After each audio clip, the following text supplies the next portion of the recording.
The whispers followed Clara Fletcher like a dust storm as she hurried down Kelton's main street, basket clutched tightly against her side. 3 wedding rings hidden in a small wooden box beneath her bed told a story the townsfolk of Kelton, Utah Territory, had shaped into legend, a curse that followed her like a shadow. "Morning, Mrs. Fletcher," called Mr. Donovan from his general store porch, his greeting friendly enough but his eyes betraying that familiar mixture of pity and suspicion. "Morning," Clara replied with a tight smile, quickening her pace. At 26, she'd already buried 3 husbands and earned herself the unfortunate distinction of being Kelton's living cautionary tale. The town had boomed alongside the Transcontinental Railroad in the 1870s, and now in 1883, it served as an important stop on the Central Pacific Line. The railroad had brought prosperity, but it hadn't made the gossip any kinder. Clara kept her head high as she moved past the cluster of women outside the millinery shop. Their conversation hushed as she approached, then resumed in urgent whispers once she'd passed. She'd learned to ignore the sidelong glances and abrupt silences that greeted her presence. "Poor thing," she heard one woman murmur. "3 men dead. Can't be coincidence." Clara's fingers tightened on her basket handle. 10 years ago, she'd arrived in Kelton as a bright-eyed 16-year-old bride, married to Thomas Fletcher, a promising young railroad man with ambitious dreams. 8 months later, he was crushed between 2 rail cars in a loading accident. 2 years after that, she'd married Daniel Harper, a shopkeeper who succumbed to typhoid fever less than a year into their marriage. And then there was Michael Collins, a rancher who'd sworn her curse was nonsense right up until a rattlesnake bite took him 3 summers ago. The undertaker had barely concealed his grim amusement when preparing Michael's body. "Third time's not the charm for you, is it, Mrs. Fletcher?" he'd said. She'd kept the Fletcher name through all 3 marriages. Somehow it felt right to hold onto that first piece of herself. Clara turned down the side street that led to Mrs. Winter's boarding house, where she'd taken a small room after selling the ranch she'd briefly shared with Michael. The money from that sale was carefully managed, supplemented by the sewing work she did for families around town. She had no illusions of another marriage. In fact, she'd sworn off men entirely, until the day Vaughn Jameson rode into town. The first time Clara saw him was on a Tuesday morning in early June 1883. The sun had barely crested the eastern mountains, painting Kelton in soft gold light as she walked to her part-time job at the telegraph office. The clatter of hooves drew her attention to a tall figure on horseback, silhouetted against the rising sun. "Excuse me, madam," called a deep voice touched with a Texas drawl. "Might you direct me to a decent place for breakfast in this town?" Clara looked up into eyes the color of faded denim, set in a sun-browned face beneath a wide-brimmed hat. The stranger sat easily on his chestnut gelding, one hand resting on the pommel of his saddle. "The Palmer House serves breakfast from 6 until 9, she said, gesturing down the street. "Just past the bank." "Much obliged." He tipped his hat, revealing a glimpse of dark hair. "Name's Vaughn Jameson. Just arrived on business for the cattle company I represent." Something about his direct gaze made Clara uncomfortable, not with fear, but with a strange awareness she hadn't felt in years. She took an instinctive step back. "Clara Fletcher. Welcome to Kelton, Mr. Jameson." His smile was warm, genuine. "Pleasure to meet you, Mrs. Fletcher." It was the way he said "Mrs." without a hint of curiosity or judgment that caught her attention. Most newcomers to town were quickly filled in on her history, their manner changing the instant they learned of her 3 deceased husbands. "Good day, Mr. Jameson." Clara nodded politely and continued on her way, feeling his gaze follow her down the street. She straightened her shoulders, fighting the impulse to look back. By noon, Clara had nearly forgotten the encounter. The telegraph office kept her busy with messages coming through about railroad schedules and business transactions. It was only when the bell above the door jangled and Vaughn Jameson stepped inside that the morning's brief meeting rushed back to her. "Mrs. Fletcher," he said with a nod. "Seems you're the person I need to see about sending a wire." Clara composed herself quickly. "Of course. How may I help you, Mr. Jameson?" "Need to send word to my employer in Cheyenne. Let him know I've arrived and will begin negotiations with local ranchers tomorrow." He handed her a piece of paper with a neatly written message. As Clara prepared the telegram, she was acutely aware of his presence, tall and solid, hat now removed to reveal thick dark hair with a slight wave. His clothes were trail-worn but clean. A blue cotton shirt, dark vest, and denim pants tucked into well-used boots. A gun belt sat comfortably at his hip, the weapon itself showing signs of regular care rather than ornamental flash. "You're buying cattle?" she asked, keeping her eyes on her work. "Assessing stock, arranging future purchases. Wyoming territory's growing and we need good breeding stock." His voice was conversational, easy. "I'll be in the area for a few weeks," Clara nodded, focusing on tapping out his message. When she finished, she calculated the cost. "That will be 75 cents. He placed the coins on the counter. "You've lived in Kelton long, Mrs. Fletcher?" 10 years. She kept her answer short, not inviting further inquiry. "It seems like a decent town, smaller than I expected. It serves its purpose." Clara handed him his receipt. "Your message has been sent. Is there anything else you require?" Something in her tone must have signaled her reluctance to engage in small talk, because Vaughn Jameson studied her for a moment before replacing his hat. "No, madam. That'll do nicely. Thank you for your assistance." He left with another tip of his hat, the door closing softly behind him. Clara released a breath she hadn't realized she was holding. There was something unsettling about the man, not in a threatening way, but in how he made her feel noticed for the first time in years. By supper time, Clara knew the town gossips would have filled Vaughn Jameson's ears with her story. It was inevitable, as predictable as the desert heat. She'd grown accustomed to the way newcomers' eyes would change when they looked at her after hearing the tales, wary, as though her misfortune might be contagious, or sometimes morbidly curious, as if trying to determine what fatal flaw she possessed. When she entered the Palmer House dining room that evening, she immediately spotted Vaughn Jameson seated near the window. He was engaged in conversation with Gerald Palmer himself, who was undoubtedly sharing all the colorful details of Clara's tragic history. She considered turning around and leaving, but hunger won out over pride. She took a seat at a small corner table, ordering the daily special from the waitress without removing her shawl. Clara kept her eyes on her plate as she ate, but she could feel the occasional glance from Jameson's table. When the bell above the door announced new arrivals, she looked up to see the Henderson sisters enter, town busybodies, who specialized in embellishing every morsel of gossip that passed their lips. "Well, if it isn't the Black Widow of Kelton," Edith Henderson stage whispered to her sister Mabel as they passed Clara's table. The words were just loud enough to carry. Clara's hand tightened around her fork. She'd heard worse, much worse, in the years since Michael's death. Still, the casual cruelty stung. "Ladies." A deep voice interrupted what promised to be more pointed comments. Vaughn Jameson had risen from his table and now stood beside the Henderson sisters, his tall frame casting a shadow over them.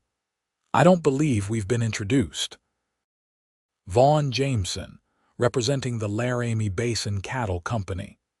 The Henderson sisters practically preened at the attention from the handsome newcomer. Edith Henderson, and this is my sister Mabel. Our father founded Kelton's first mercantile, Edith declared importantly. Is that so? How interesting. His voice was polite, but his next words were delivered with a quiet intensity that made several nearby diners look up. Where I come from, ladies don't speak ill of others in public establishments. Must be a different custom here in Utah. Mabel Henderson's face flushed crimson. Why, I never, excuse me. Jameson tipped his hat with exaggerated courtesy. I need to finish my meal. He turned and, to Clara's astonishment, approached her table. Mrs. Fletcher, would you mind if I joined you? Mr. Palmer was just called to the kitchen, and I dislike eating alone. Clara was so surprised she could only nod. Jameson settled into the chair across from her, signaling the waitress to bring his plate over. You didn't need to do that, Clara said quietly when the sisters had huffed their way to a table on the far side of the room. Do what? Jameson cut into his steak, his expression perfectly innocent. Intervene. I'm accustomed to their comments. He looked up, meeting her eyes directly. Being accustomed to something doesn't make it right, Mrs. Fletcher. They ate in silence for a few minutes before he spoke again. I heard about your husbands today, Clara stiffened. I'm sure you did. 3 accidents in 10 years. That's a heavy burden for anyone to bear. She set down her fork. Mr. Jameson, if you're fishing for details to satisfy your curiosity, I'm not, he interrupted gently. I've seen my share of misfortune. Lost my brother and father in a river crossing gone wrong. My mother to fever 2 winters later. He took a sip of coffee. Folks are quick to assign blame or find patterns where sometimes there's just bad luck. Clara studied him, trying to determine if his sympathy was genuine or merely a different approach to the same morbid fascination others displayed.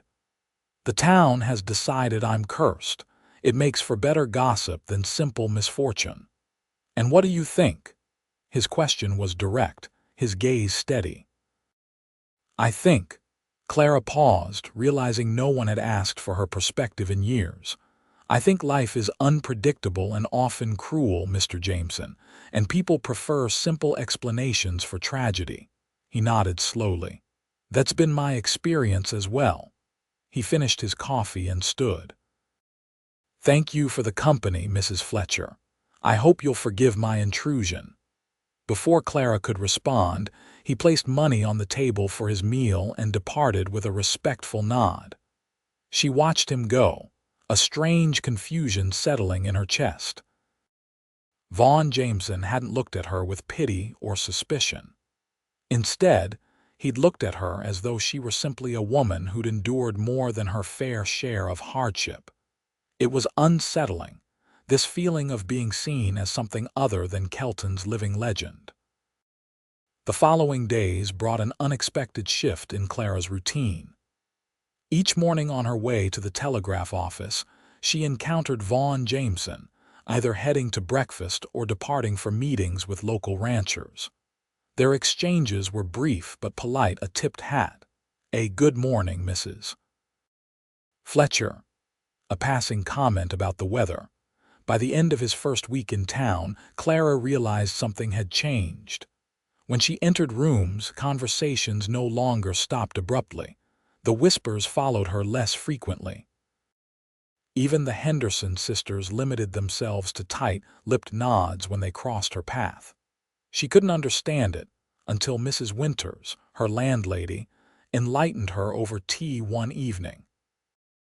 That Jameson fellow set Seth Miller straight at the saloon last night, the older woman said, stirring sugar into her cup. Seth was telling that embellished version of how your second husband died, you know, the one where he claims you served bad meat on purpose. Clara's hand trembled slightly. And what did Mr. Jameson do? Asked Seth if he had any evidence beyond town gossip. When Seth couldn't provide any, Mr. Jameson suggested that spreading unfounded accusations about a widow reflected poorly on a man's character. Mrs. Winters smiled slightly. Apparently, he then offered to discuss the matter further outside if Seth had any objections. He challenged him to a fight. Clara was horrified. No, dear. He simply made it clear he wouldn't tolerate slander in his presence. Seth backed down immediately. The man's all talk anyway, Mrs. Winters patted Clara's hand. It seems Mr. Jameson has appointed himself your defender. The thought was both comforting and alarming. Clara had learned to survive on her own, to build walls against the town's judgment. She wasn't sure how to respond to an ally, particularly one she barely knew. The next morning, she waited by the telegraph office until she saw Vaughn Jameson crossing the street. She stepped into his path, determined to address the matter directly. Mr. Jameson, I need to speak with you. He stopped, removing his hat. Mrs. Fletcher, what can I do for you? I appreciate your intervention on my behalf, but I don't need someone fighting my battles. His expression remained impassive. I wasn't aware I was fighting your battles, madam. I simply have low tolerance for gossip and even less for men who malign women who aren't present to defend themselves. Nevertheless, I've managed on my own for years. I don't require a champion. A smile touched the corner of his mouth. No, I don't imagine you do. You strike me as quite capable, Mrs. Fletcher. He gestured toward the telegraph office. May I walk you to your door? I have a wire to send this morning. Clara hesitated, then nodded. As they walked the short distance, she felt the eyes of townsfolk following their progress. You're creating more gossip, Mr. Jameson. Now they'll link your name with mine. Does that concern you? He asked, his pace unhurried. It should concern you. Being associated with the cursed widow isn't good for your business prospects. He stopped at the telegraph office door, turning to face her. Mrs. Fletcher, I've found that men who judge others based on superstition and gossip rarely make good business partners. His blue eyes were serious now. And for what it's worth, I don't consider you cursed. I consider you brave. The word hit Clara like a physical force. Brave. No one had ever described her that way. Pitiful, yes. Unfortunate, certainly. Even suspicious or dangerous. But brave, brave, she repeated, the word feeling foreign on her tongue. Yes, madam, 3 devastating losses, yet you're still standing. Still working. Still facing a town that would rather whisper behind your back than acknowledge your strength. He placed his hat back on his head. Where I come from, we call that courage. Before she could formulate a response, he opened the door for her and followed her into the telegraph office. Their conversation shifted to business as he dictated another message to his employers, but Clara found it difficult to focus. His words echoed in her mind throughout the day, disrupting the carefully constructed defenses she'd built around herself. That evening, Clara sat on the small porch of Mrs. Winters' boarding house, watching the sunset paint the western sky in shades of orange and purple. The dry summer air carried the scent of sage and dust, familiar smells that usually brought her comfort. Tonight, however, her thoughts were too unsettled for comfort. Brave. The word continued to echo. Was enduring misfortune the same as bravery?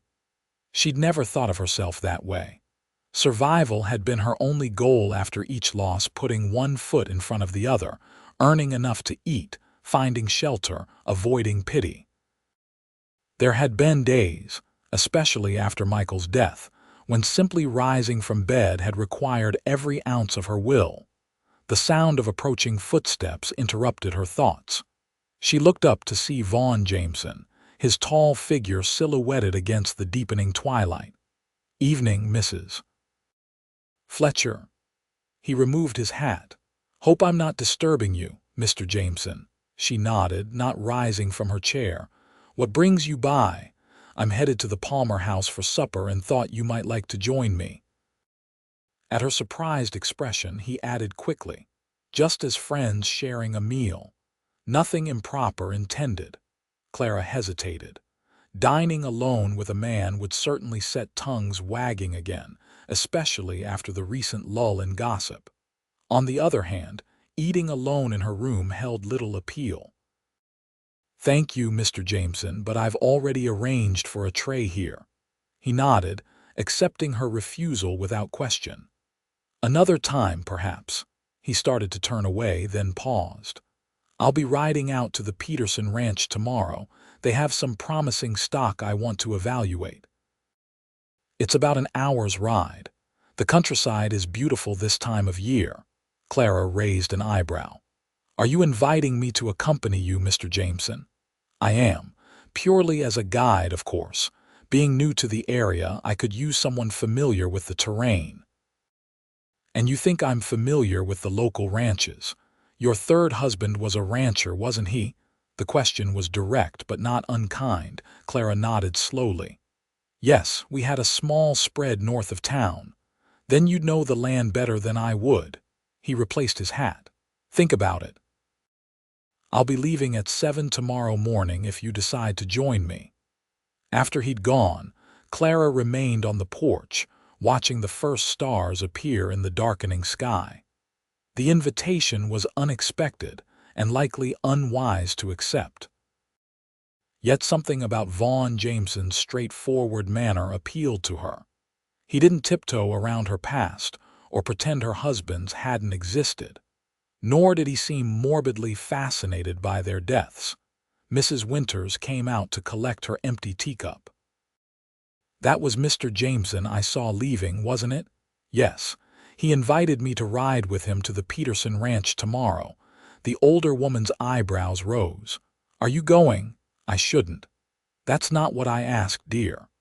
Mrs. Winters settled into the chair beside Clara's. "You know, I lost my Harold after 32 years of marriage. The pain nearly broke me. But eventually, I realized that continuing to live wasn't a betrayal of him or his memory." Clara turned to look at her landlady. "I'm not avoiding life out of loyalty to my husbands. Aren't you, Mrs.?" Winter's voice was gentle. "It's been 3 years since Michael passed. You're only 26. That's far too young to close yourself off from possibilities." The town will always talk," Mrs. Winters interrupted firmly. "They'll talk if you go riding with Mr. Jameson. They'll talk if you don't. They'll talk if you smile too much or too little, if you wear black or if you wear color." She reached over to pat Clara's hand. "The question is, will you let their talk determine how you live?" The words struck home with unexpected force. Clara had told herself she was being practical, cautious. But Mrs. Winters was right. Fear of gossip had become her excuse for avoiding life. "It's just a ride to see some cattle," she said finally. Mrs. Winters smiled. "Of course it is, dear. And the sun is just a ball of fire in the sky." The morning dawned clear and already warm, promising another scorching June day. Clara dressed with care in her riding skirt and a light blue blouse she hadn't worn in years. Her straw hat, trimmed with a navy ribbon, completed the outfit. As she fastened the chin strap, she caught sight of herself in the small mirror on her bureau, cheeks flushed with color, eyes brighter than they'd been in months. "It's just a ride," she reminded her reflection sternly. She arrived at the livery stable 10 minutes before 7 to find Vaughn already there, saddling his chestnut gelding. He looked up at her approach, and the smile that spread across his face sent an unexpected flutter through her stomach. "Mrs. Fletcher, I'm glad you decided to join me." "I had no pressing engagements today," she replied, trying to sound casual. "And I do know the way to the Peterson place. I've arranged for a mount for you." He gestured to a pretty bay mare in the next stall. "Mr. Davis assured me she's gentle but spirited." Clara approached the mare, stroking her velvety nose. "She's lovely, thank you. I hope you don't mind. I took the liberty when I wasn't sure you'd come." "It was thoughtful," Clara admitted, moving to check the saddle. The gesture was both practical and a way to hide the smile that threatened to break through her composed expression. They rode out of town just as Kelton was coming to life, passing the general store where Mr. Donovan was sweeping his porch. He looked up in surprise at the sight of Clara riding alongside the cattle buyer, his broom momentarily forgotten. Clara nodded politely but didn't slow her pace. Once they left the town behind, Clara felt a weight lifting from her shoulders. The open country stretched before them, rolling hills dotted with sagebrush, and the occasional stand of cottonwood trees marking where water flowed beneath the parched land. In the distance, mountains rose purple against the sky.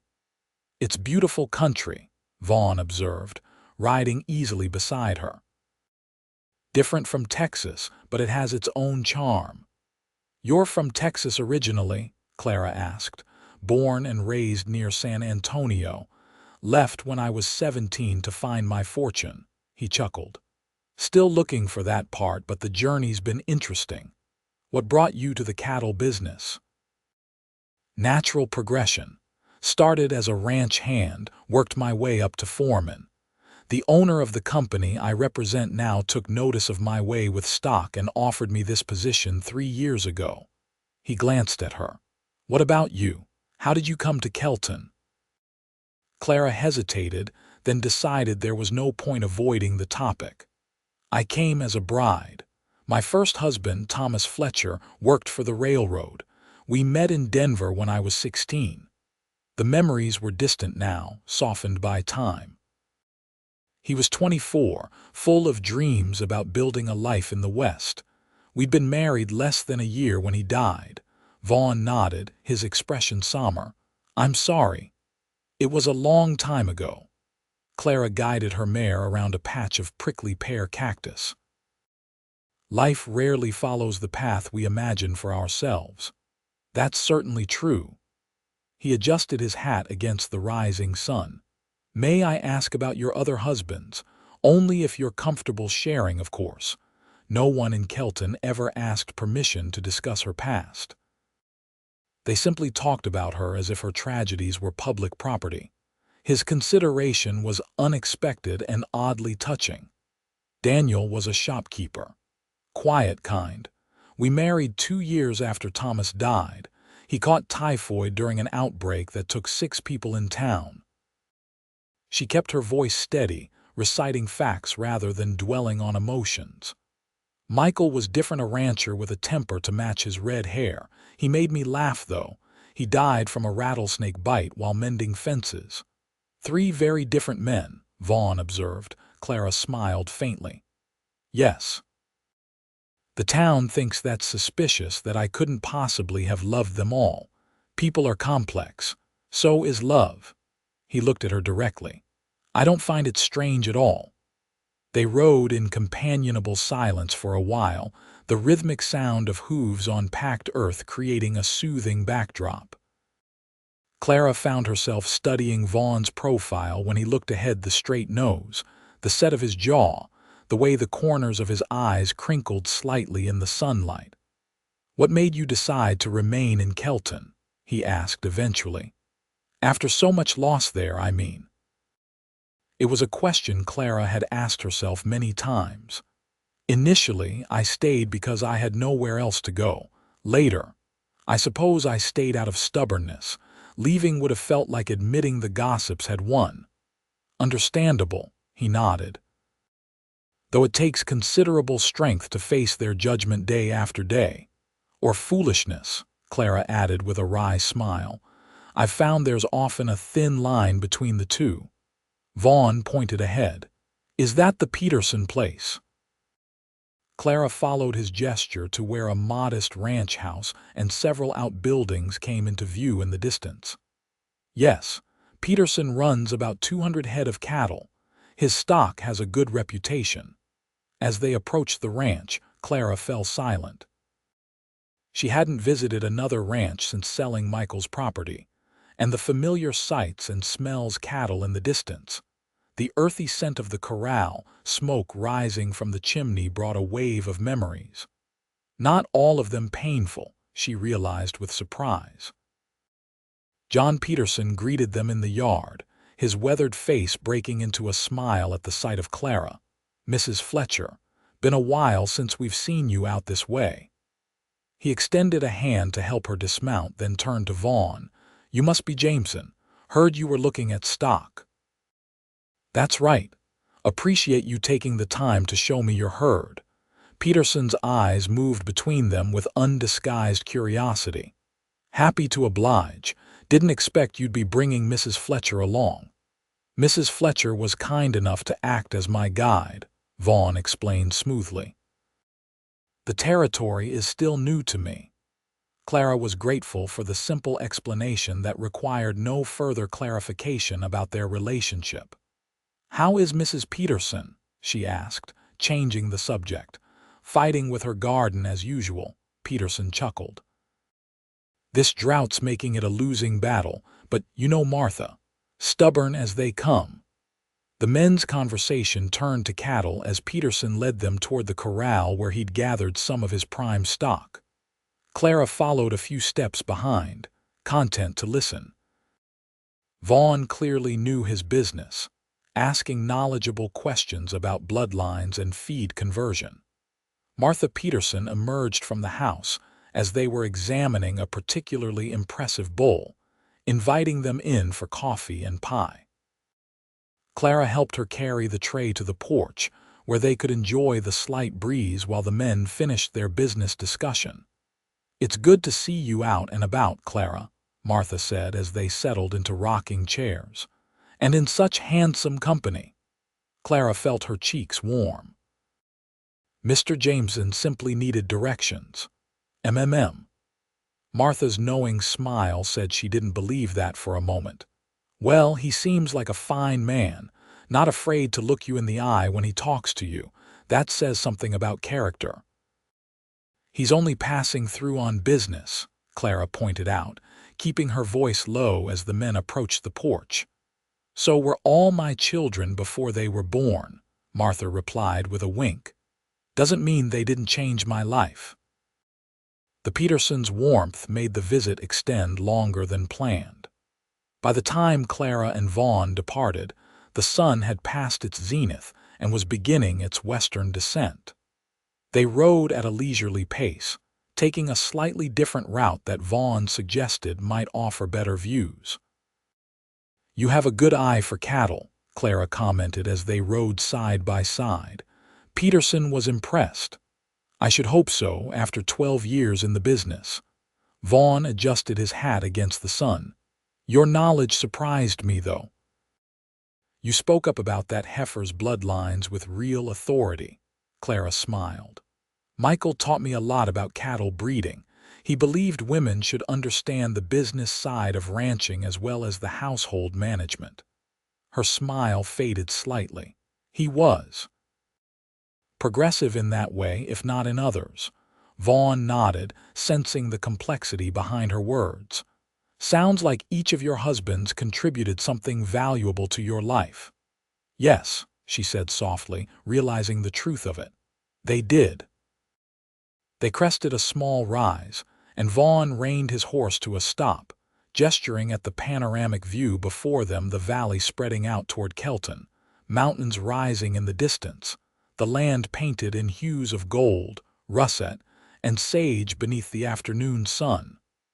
"Worth the detour?" he asked. Clara nodded, momentarily speechless at the beauty of the landscape.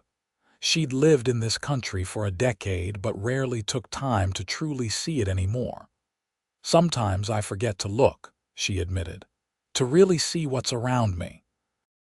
"Grief can do that, narrow your vision until you're just focused on the next step, the next breath."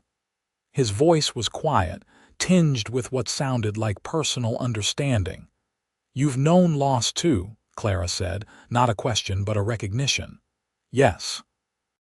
He didn't elaborate, but something in his expression told Clara his wounds were as deep as her own, if differently shaped.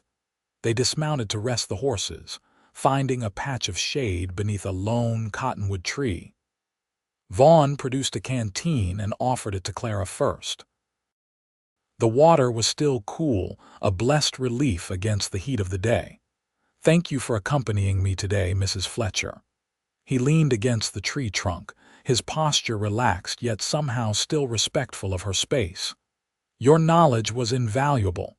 Thank you for inviting me. It's been refreshing to leave town for a while. She hesitated, then added, and you can call me Clara if you wish. Mrs. Fletcher seems overly formal after a day's ride together. A smile curved his lips. Clara then, and I'm Vaughn to my friends. Are we friends, Mr. Jameson? The question slipped out before she could reconsider it. I'd like to think we're becoming so. His blue eyes held her steadily, unless you object to the notion. Clara considered the day they'd spent together, the easy conversation, the comfortable silences, the absence of pity or judgment in his manner. No, she said finally. I don't object. They reached Kelton as the sun was setting, the town's buildings silhouetted against the fiery sky. Clara was acutely aware of the curious glances as they rode down the main street, side by side, dusty from the trail but both wearing expressions that probably revealed more than she intended. At the livery stable, Vaughn helped her dismount, his hand strong and steady at her waist. The brief contact sent an unexpected warmth through her that had nothing to do with the summer heat. I'll walk you home, he offered as they left the stable. That's not necessary, Clara protested. It's only a few blocks and in full view of half the town. All the more reason, he replied with a slight smile. Let them look. I'm simply being a gentleman. They walked in silence, Clara increasingly conscious of the meaningful looks from townspeople they passed. By tomorrow, the gossip mill would be working overtime. You realize what you've done, she said as they reached Mrs. Winter's boarding house. Being seen with me, spending the day in my company. They'll be watching you now, waiting for disaster to befall you. Vaughn's expression remained untroubled. I'm not particularly concerned with their superstitions. Perhaps you should be, Clara said softly. 3 men have died, Vaughn. The town may be wrong about the cause, but the deaths were real enough. He studied her face in the fading light. Do you believe you're cursed, Clara? The directness of the question caught her off guard. No, but I can't deny the pattern of misfortune that's followed me. Life is full of patterns we impose after the fact, he replied. It helps us make sense of random events, gives us the illusion of control. He took a step closer, his voice lowering. But I don't believe in curses. I believe in choices. And I choose not to fear what others whisper about. Before Clara could respond, the front door opened and Mrs. Winters appeared, her timing suspiciously perfect. There you are, dear. I was beginning to worry. Her gaze moved appraisingly over Vaughn. Mr. Jameson, will you join us for supper? I've made more than enough. Vaughn removed his hat politely. That's very kind, Mrs. Winters, but I need to send a wire before the office closes. Perhaps another time. I'll hold you to that, the landlady replied with a smile. Clara, come in when you're ready, dear. The biscuits are just coming out of the oven. When they were alone again, Clara found herself suddenly shy. Thank you again for today. It was pleasant. Pleasant, Vaughn repeated, a hint of amusement in his eyes. High praise indeed. You know what I mean. I do. His expression softened. I enjoyed your company very much, Clara. I'd like to see you again tomorrow if you're amenable. The directness of the invitation sent a flurry of contradictory emotions through her: pleasure, apprehension, hope, fear. I work until 4, dinner then, at the Palmer House. 6 o'clock, Clara hesitated, then nodded. Yes, I'd like that. His smile was warm, genuine. Until tomorrow, then. She watched him walk away, his tall figure disappearing into the gathering dusk. Only when he was out of sight did she realize she was smiling, really smiling for the first time in years. The telegraph office was unusually busy the next day, which Clara welcomed as a distraction from her thoughts about the upcoming dinner with Vaughn. By mid-afternoon, however, she could no longer ignore the knowing looks from customers or the way Mrs. Donovan lingered after sending her message, clearly fishing for information. "Such a handsome man, that Mr. Jameson," the shopkeeper's wife commented. "I understand you accompanied him to the Peterson ranch yesterday."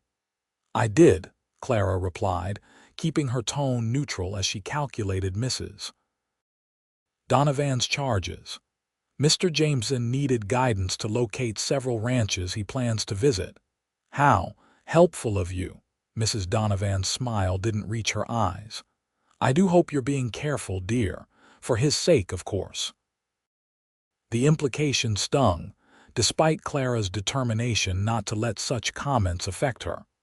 "That will be 50 cents for your message, Mrs. Donovan." The woman placed the coins on the counter with deliberate slowness. "It's just that people are talking, you understand." 3 husbands gone in such tragic circumstances. Well, it does make one wonder about tempting fate. Clara met her gaze directly. "I wasn't aware fate could be tempted by a business arrangement and a neighborly ride, Mrs. Donovan. Of course, dear, I meant no offense." She gathered her reticule, her expression belying her words. "We're all just concerned, that's all. Mr. Jameson seems like such a fine man." After Mrs. Donovan left, Clara leaned against the counter, her composure wavering. The woman's words echoed the very fears she'd been trying to suppress since agreeing to dinner with Vaughn. What if the town was right? What if there was something about her that brought misfortune to men who came close? It was nonsense, of course. Rationally, she knew that. Thomas's death had been a terrible industrial accident, Daniel's illness part of an outbreak that affected many, Michael's snake bite a hazard of ranch life. There was no connection between these events other than her presence in each man's life. Yet doubt, once planted, was difficult to uproot. When her replacement arrived for the evening shift, Clara hurried home, her mind still unsettled. Mrs. Winters took one look at her troubled expression and steered her into the kitchen for tea. "Out with it," the landlady said, placing a steaming cup before Clara. "What's put that look on your face?" Clara sighed. "Mrs. Donovan made sure to remind me of my curse today, warned me to be careful around Mr. Jameson." "That woman has always had more mouth than sense," Mrs. Winters sniffed. "Don't tell me you're letting her poison your mind." "No, but—" Clara cupped her hands around the warm teacup. "What if there is something to it? Not a curse exactly, but bad luck that follows me." Mrs. Winters' expression softened. "Clara, listen to me. Bad things happen to good people every day.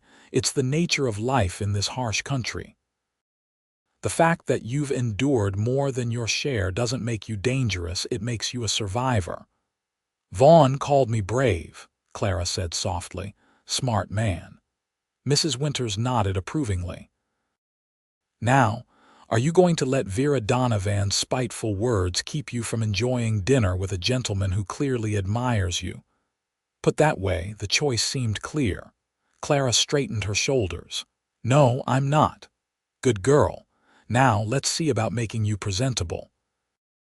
That blue dress with the lace collar, I think. It brings out your eyes." By 5:45, Clara was ready, her honey blonde hair arranged in a simple but elegant style, her blue dress freshly pressed. She'd even applied a touch of rose water, a luxury she rarely indulged in anymore. "You look lovely," Mrs. Winters declared, making final adjustments to Clara's collar. "Now remember, you're just 2 people enjoying a meal, nothing more complicated than that." Clara nodded, though they both knew it was far more complicated. In a town like Kelton, a widow dining with a single man was a statement, one that would be thoroughly dissected by morning. Vaughn was waiting on the porch of the Palmer house when Clara arrived. He wore a clean shirt and dark vest, his usually unruly hair neatly combed, and the sight of him tall and solid, waiting specifically for her caused Clara's heart to skip in a way she'd almost forgotten it could. "You look beautiful," he said simply as she approached. "Thank you." Clara was grateful the evening light disguised her blush. "You clean up well yourself." He offered his arm with a smile. "Shall we face the lion's den together?" The dining room fell momentarily silent as they entered, then resumed with an undercurrent of whispered conversations. Clara kept her head high, remembering Mrs. Winter's words about not letting others dictate her choices. Vaughn guided her to a table near the window, slightly removed from the main seating area. "I took the liberty of requesting some privacy," he explained as he held her chair. "I thought you might appreciate fewer prying eyes." "Thank you." Clara settled into her seat, aware of but choosing to ignore the covert glances from other diners. "Have you had a productive day?" "Very. I visited the Miller and Johnson ranches. Both have promising stock." He unfolded his napkin, his movements deliberate. "But I've been looking forward to this evening more than any business matter." His directness was both disconcerting and refreshing. Clara had grown accustomed to people speaking around subjects, particularly where she was concerned. "The town is already talking," she said quietly, "about us being seen together. Let them." His gaze was steady. "Unless you'd prefer I keep my distance, I wouldn't want to cause you discomfort." "It's not discomfort exactly." Clara considered how to explain. "It's more that I've grown used to a certain kind of attention, not pleasant, but predictable. This is different. Different can be good." His smile was gentle. "But only if you think so too." Before Clara could respond, the waiter arrived to take their order. The interruption gave her a moment to gather her thoughts, to examine the unfamiliar feelings stirring within her. There was something about Vaughn Jameson that made her feel both safe and exhilarated, a combination she'd never experienced before. Once they were alone again, Vaughn steered the conversation to lighter topics: books they'd enjoyed, places they'd visited, childhood memories. Clara found herself laughing at his description of his first disastrous attempt to rope a calf, the sound so unexpected that several nearby diners turned to stare. "I haven't laughed like that in years," she admitted, lowering her voice. "You should do it more often. It suits you." Their meal arrived, and the conversation continued to flow easily between them. Clara learned that Vaughn had a younger sister in Denver, that he preferred coffee to tea, and that he'd once dreamed of becoming a doctor before life led him in a different direction. "What about you?" he asked as they lingered over dessert. If life had taken a different turn, what would Clara Fletcher be doing now? The question gave her pause. She'd spent so long focused on survival that dreams had seemed like luxury items she couldn't afford. "I think I might have been a teacher. I always loved books and learning." "You still could be, you know. Life doesn't end at 26. In a town where half the parents believe I'm cursed, I doubt they'd entrust their children to me." She tried to keep her tone light, but a hint of bitterness crept in. Vaughn's expression grew serious. "You don't have to stay in Kelton, Clara." The simple statement hung between them, laden with implications neither was quite ready to address. Clara looked down at her plate, unsure how to respond. "I know," she said finally. "But it's become home for better or worse, and running away would feel like admitting defeat. There's a difference between running away and moving forward." His voice was gentle. "Something to consider." As they left the restaurant, the summer night had cooled to a comfortable warmth, stars appearing in the deep blue sky above. Vaughn offered his arm again for the walk back to the boarding house, and Clara accepted, acutely aware of his solid presence beside her. "I've enjoyed this evening," he said as they strolled, "more than I can properly express." "As have I." Clara's admission came easier than she expected. "Thank you." They walked in companionable silence for a while. The sounds of the town settling for the night around them, piano music drifting from the saloon, distant laughter, the occasional clip-clop of horses' hooves. "I'll be staying in Kelton another 3 weeks at least," Vaughn said as they approached Mrs. Winter's house. "Possibly a month, depending on how negotiations proceed," Clara nodded, understanding the unspoken question. "I'd like to see you again during that time." His smile was warm in the lamplight from the porch. "Good, that's good." They paused at the bottom of the steps, neither quite ready to end the evening. Clara was suddenly, intensely aware of his proximity, of the way his eyes held hers in the dim light. "Vaughn," she began, not entirely sure what she wanted to say. "Yes, the town will talk more if we continue to see each other." "I know." His gaze remained steady. "Does that concern you?" Clara considered the question seriously. "Not for myself. I'm accustomed to their gossip. But for you, I can handle whatever Kelton chooses to whisper about me." He took her hand gently. "The question is whether you want to continue this friendship, despite what others might say." The touch of his hand around her sent warmth spreading through her chest. Clara found herself nodding before she'd fully formulated the thought. "Yes, I do." His fingers tightened slightly around hers. "Then the rest is just noise." For a moment, Clara thought he might kiss her, hoped he might, even as the thought alarmed her.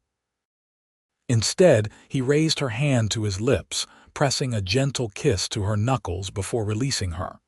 "Good night, Clara." "Good night, Vaughn." She watched him walk away, a curious mixture of disappointment and relief washing through her.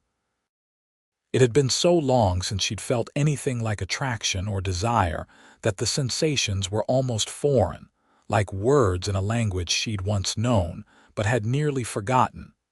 Mrs. Winters was waiting in the parlor, pretending to read but clearly eager for details. "Well, did you have a pleasant evening?"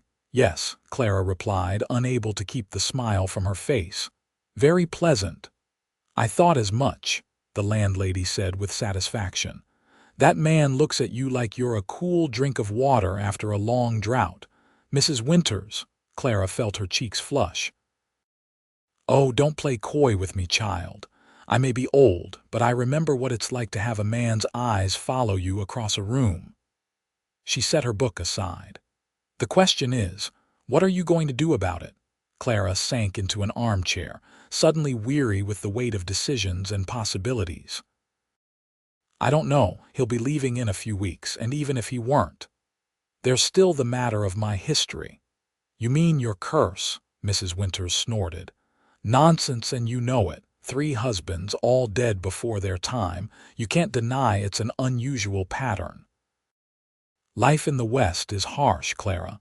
Men die young from accidents, disease, violence.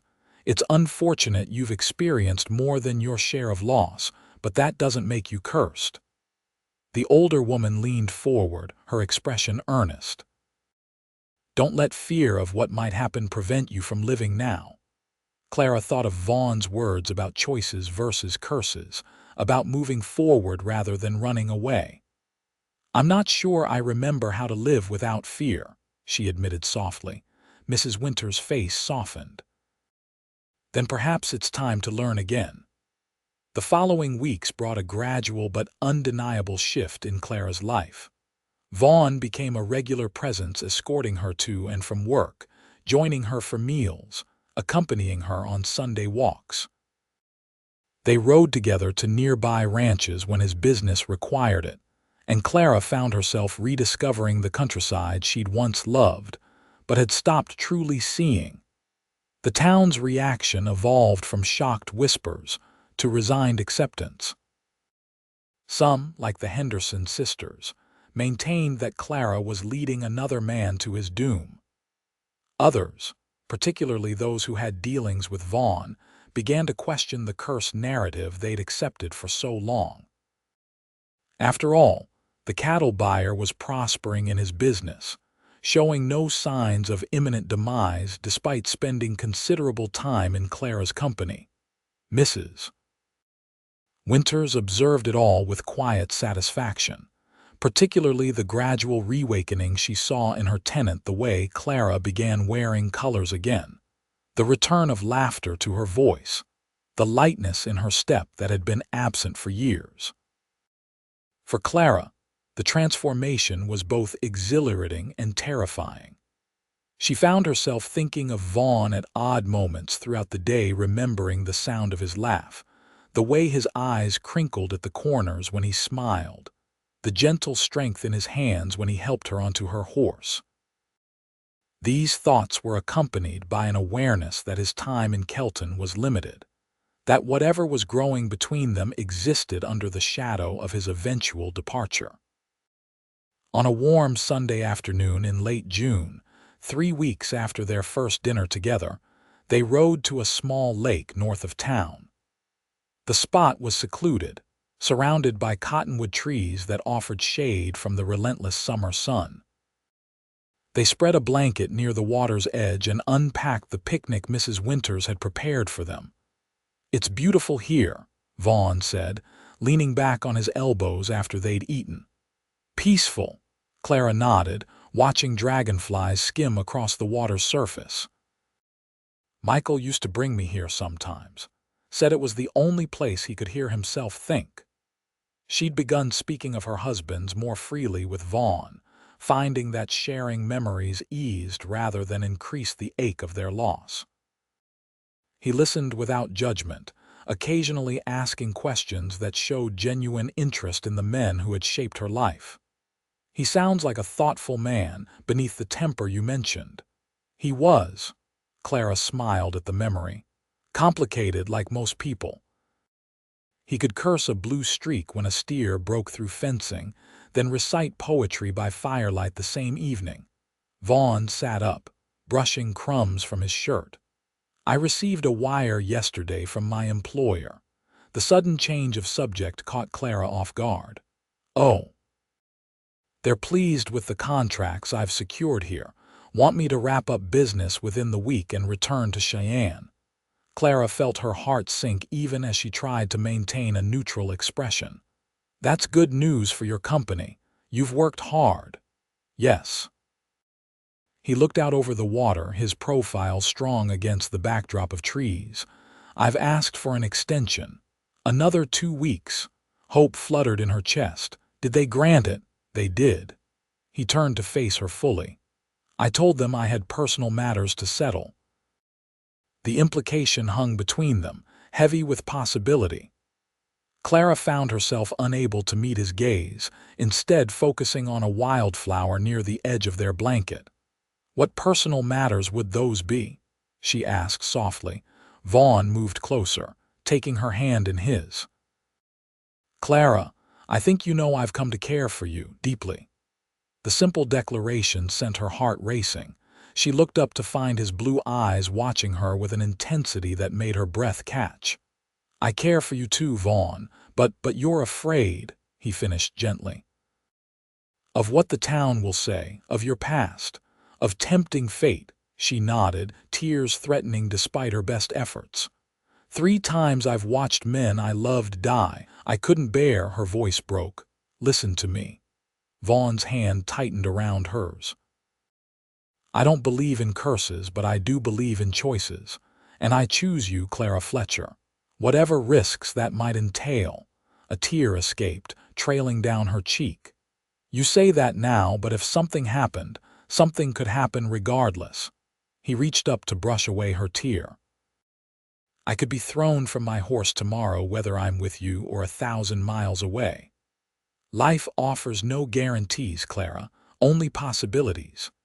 She closed her eyes, overwhelmed by the warring emotions within her, the fierce hope, the crippling fear, the longing she'd denied for so long. "I don't know if I'm brave enough to risk loving again." "You're the bravest person I know." His voice was low, fervent. "Surviving what you have, continuing to face each day with dignity despite what this town has put you through, that takes extraordinary courage." Clara opened her eyes to find him watching her with such tenderness that it nearly undid her completely. "What are you asking of me, Vaughn?" time. A chance. His thumb traced gentle circles on the back of her hand. I'm not proposing marriage, not yet. That would be premature for both of us. But I am asking if you'll consider a future that includes me in it.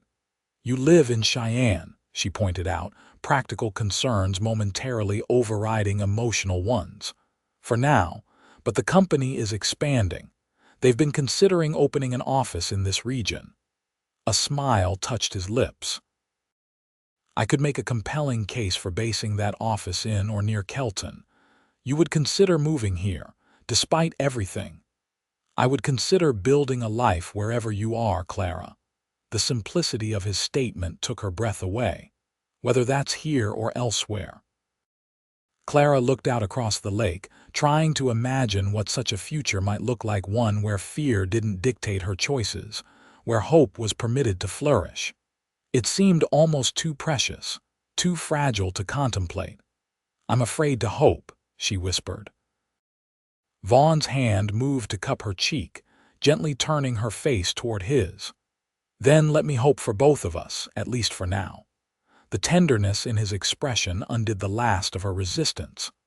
Clara leaned forward, closing the distance between them until their lips met. The kiss was gentle at first, tentative, a question rather than a demand. Then Vaughn's arm slipped around her waist, drawing her closer, and the kiss deepened into something that spoke of longing too long denied. When they finally parted, Clara felt dizzy with the rush of emotions, desire, yes, but also a profound sense of coming home, of pieces long scattered finally finding their proper arrangement. I've wanted to do that since the first week I knew you, Vaughn admitted, his voice rough. I'm glad you waited, Clara smiled, feeling lighter than she had in years. Some things shouldn't be rushed. They spent the rest of the afternoon by the lake, sometimes talking, sometimes simply sitting together in comfortable silence. The sun was beginning to set, painting the sky in vivid oranges and pinks, when they finally packed up their picnic and prepared to return to town. As Vaughn helped her mount her horse, he looked up at her with a serious expression. Whatever happens next, Clara, I want you to know these weeks with you have been the best of my life. She reached down to touch his cheek. Mine too. The ride back to Kelton was quiet, both of them lost in thought. Clara found herself wondering what the town would say if they knew about the kiss, about the tentative plans they'd begun to make. Part of her no longer cared, a freedom she hadn't expected to find. As they approached the outskirts of town, Vaughn suddenly reined his horse to a halt. Look, he said, pointing to the western sky where the last rays of sunlight painted the clouds in brilliant gold. Clara stopped beside him, following his gaze. It's beautiful. A new day ending, he said thoughtfully. A new beginning tomorrow. She smiled at the sentiment. Rather poetic for a cattle buyer. You bring it out in me. He returned her smile, then grew serious again. Clara, whatever you decide about us, about the future, know that I meant what I said. You're the bravest person I know. The words warmed her in a way no compliment ever had before. I'm beginning to think bravery isn't about being fearless, she said slowly. It's about feeling the fear and moving forward anyway. That's wisdom, not just courage. He nodded approvingly. Shall we face the town together? Clara took a deep breath, then nodded. Together. The following week passed in a blur of quiet joy and growing certainty for Clara. She and Vaughn continued to spend time together daily, their attachment increasingly obvious to the town. To her surprise, the whispers diminished rather than increased. It seemed that Vaughn's continued good health and prosperity were beginning to challenge even the most entrenched believers in her curse. On Thursday afternoon, Clara was organizing telegraph forms when the door opened to admit Gerald Palmer, owner of the hotel and one of Kelton's most prominent citizens. Mrs. Fletcher, he greeted her with unusual warmth. Might I have a word? Of course, Mr. Palmer. How can I help you? He approached the counter, looking somewhat uncomfortable. "It's a matter of community concern, you might say." Clara tensed, expecting yet another warning about her relationship with Vaughn. "Yes, the town council met last night. We've been discussing the need for a proper school in Kelton." He cleared his throat. "The railroad has brought more families, and the current arrangement of Mrs. Calloway teaching in her parlor is becoming inadequate." Clara nodded, puzzled by this information but not seeing how it concerned her. "That seems like a sound assessment. We've allocated funds to convert the old meeting hall into a schoolhouse. It will be ready by September." Palmer shifted his weight. "What we lack is a qualified teacher." Understanding began to dawn. "And you're asking me if I know of someone suitable." "Actually, Mrs. Fletcher, we're asking if you would consider taking the position." Clara stared at him, certain she'd misheard. "Me? But the town has not always been fair to you," Palmer interrupted, having the grace to look embarrassed. "Recent events have caused many of us to reconsider certain assumptions." "You mean because Vaughn Jameson hasn't dropped dead in my company?" The words were sharper than she intended, but Palmer didn't flinch. "Bluntly put, yes, but also because we've observed your character these past years. Your resilience, your dignity despite provocation." He met her gaze directly. "You're educated, respected by the children you encounter, and in need of more substantial employment than the telegraph office provides. The position pays $30 a month and includes living quarters above the schoolroom." Clara was speechless. The offer was everything she'd secretly wished for: meaningful work, independence, a chance to use her education. Yet it came from the very community that had shunned her for years. "I don't know what to say, Mr. Palmer." "Say you'll consider it," he replied. "The council votes on Tuesday next. We'd like your answer by then." After Palmer left, Clara sat at her desk, thoughts whirling. Teaching had been her dream before life had taken so many unexpected turns. Now that dream was suddenly within reach, along with the possibility of a future with Vaughn. It seemed almost too much good fortune to trust. That evening, she shared Palmer's offer with Vaughn over dinner at the boarding house. Mrs. Winters had tactfully made herself scarce after serving the meal, leaving them alone in the small dining room. "It's what you wanted," Vaughn said when she finished explaining. "A chance to teach." "Yes, but I can't help wondering at the timing. A month ago, half the town wouldn't trust me to water their plants, let alone educate their children." Vaughn considered this. "People change, Clara, sometimes slowly, sometimes all at once when confronted with evidence that challenges their beliefs. And I suppose you're that evidence." She smiled wryly. "The man who defied the curse. Perhaps." He reached across the table to take her hand. "Or perhaps they've finally recognized what I saw from the beginning: a woman of exceptional strength and character." Clara felt warmth spread through her at his words. "I want to accept the position, but I'm also afraid to hope for too much at once." "Hope isn't a limited resource," Vaughn said gently. "There's no quota on how much you're allowed." She laughed softly. "When did you become so wise?" "I've always been wise. You're just now noticing."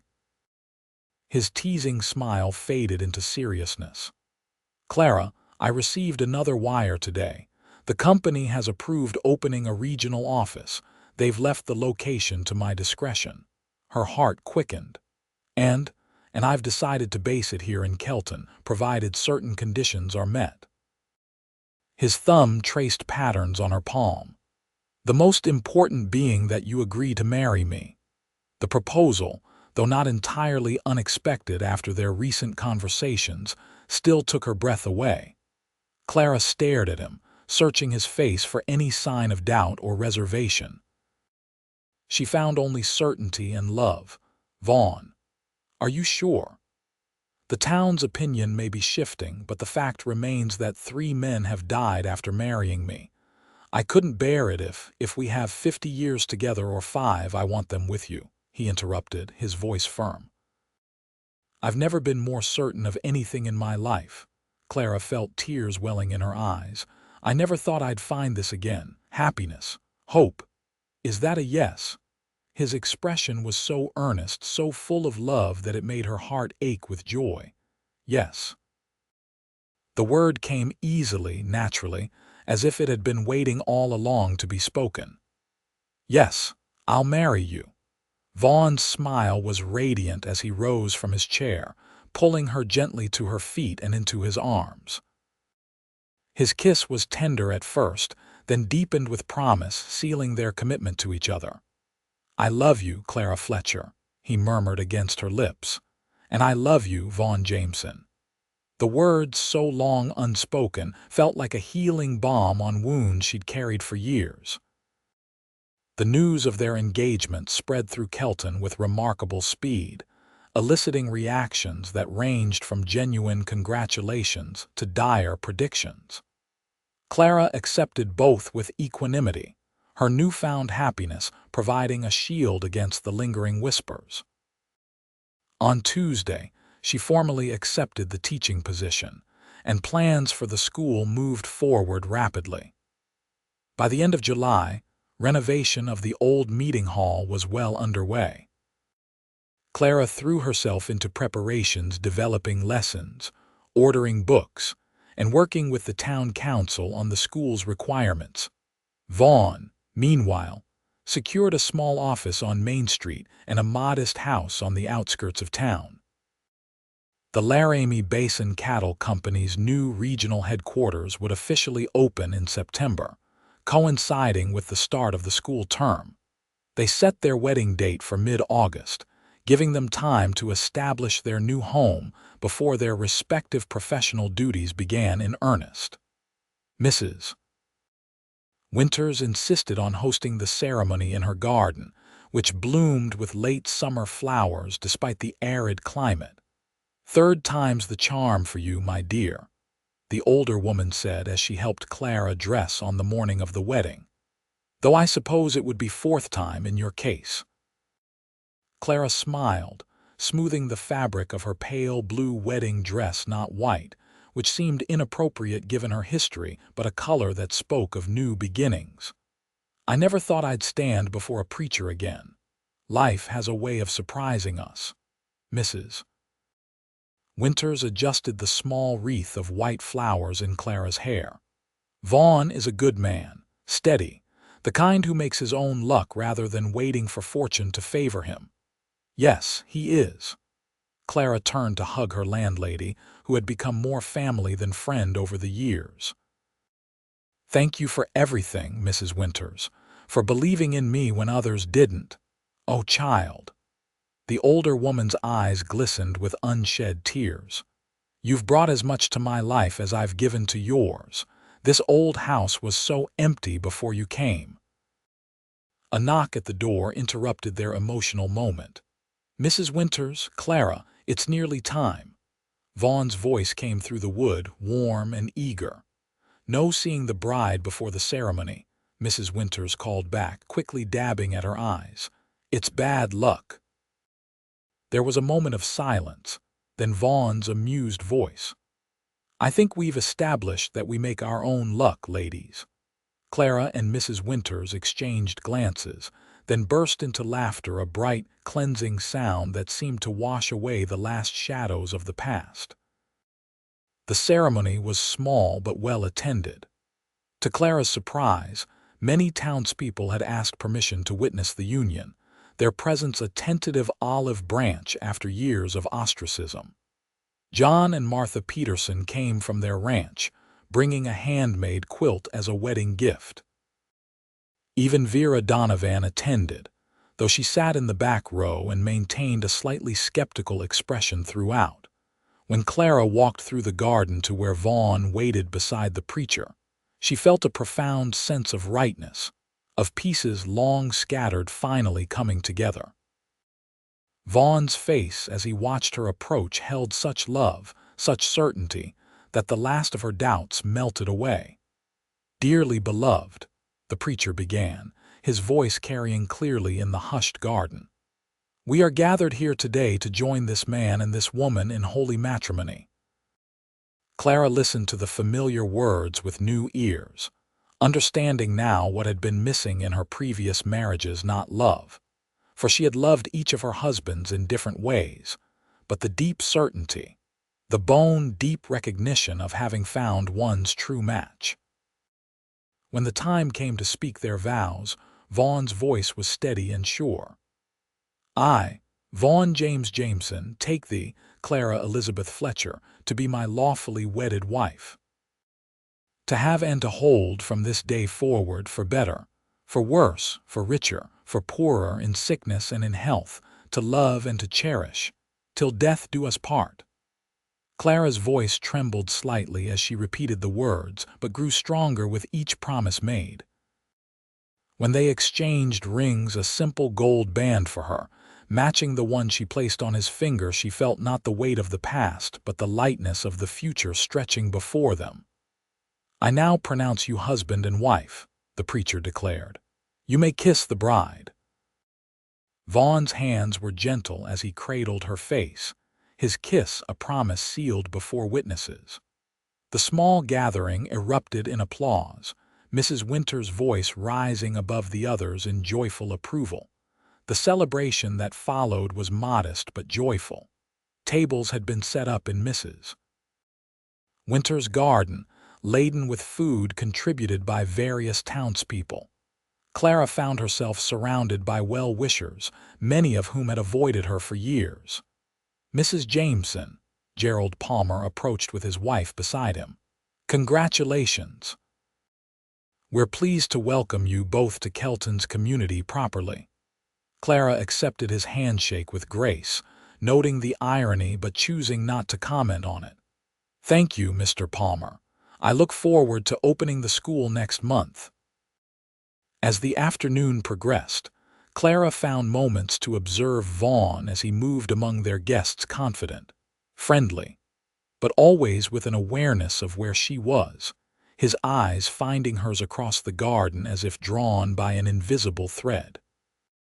It was during one such moment that Martha Peterson approached, taking the seat beside Clara that Vaughn had recently vacated to speak with John about cattle matters.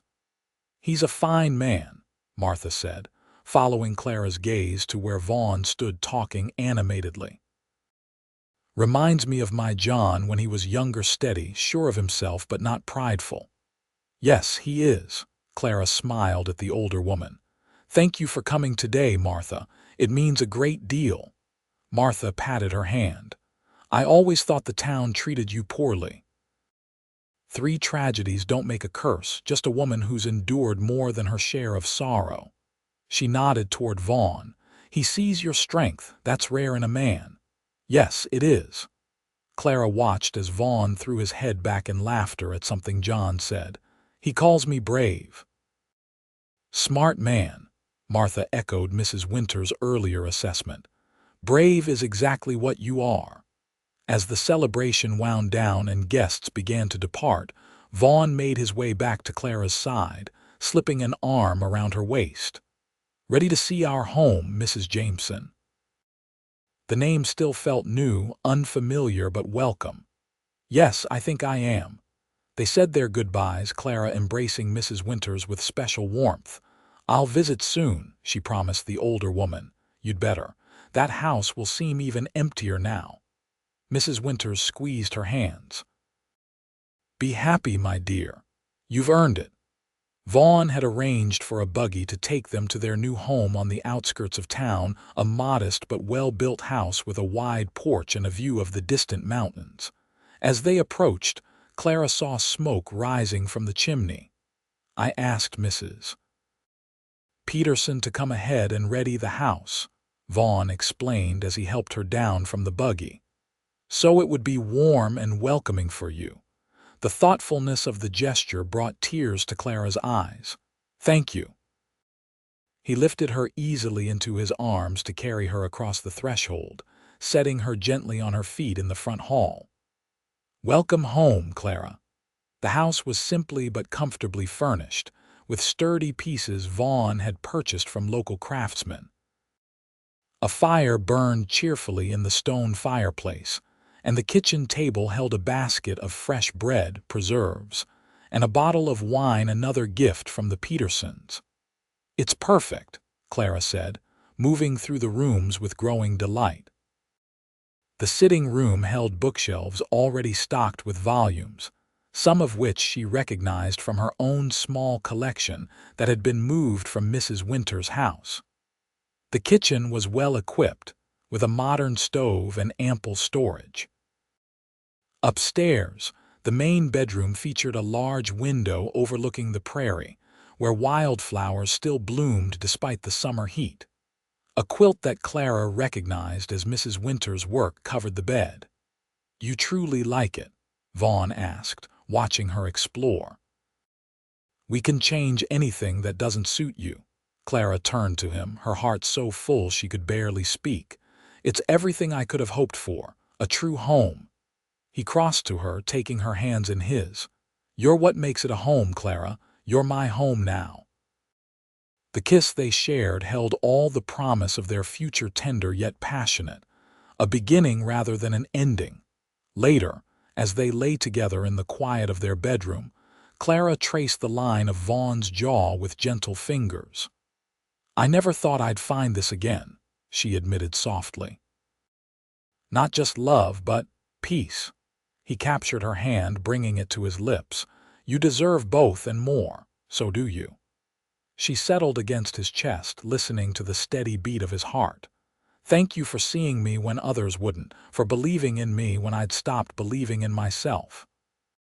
"I saw you from that first morning," he said, his voice a rumble beneath her ear. "Standing tall despite everything, facing each day with quiet dignity. How could I not admire that? How could I not fall in love with such strength?" Clara smiled in the darkness, a deep contentment settling over her. "The town called me cursed for 3 failed marriages," she murmured. "And I call you brave for surviving them," Vaughn completed the thought, his arms tightening around her. "Always remember that, Clara. Whatever comes, whatever life brings us, remember your courage." "Our courage," she corrected gently. "From now on, we face everything together." "Together," he agreed, the word a promise sealed with a kiss. In the years that followed, Kelton gradually forgot its tale of the cursed widow. Instead, the town came to know Clara Jameson as their dedicated schoolteacher, who guided generations of children with firm kindness and unwavering commitment. Vaughn built the regional office of the Laramie Basin Cattle Company into a thriving business, eventually expanding to include a ranch of their own outside town. Their first child, a son they named Thomas Daniel, was born a year after their wedding, a sturdy boy with his father's blue eyes and his mother's quiet determination. A daughter, Elizabeth, followed 2 years later, and another son, William, 3 years after that.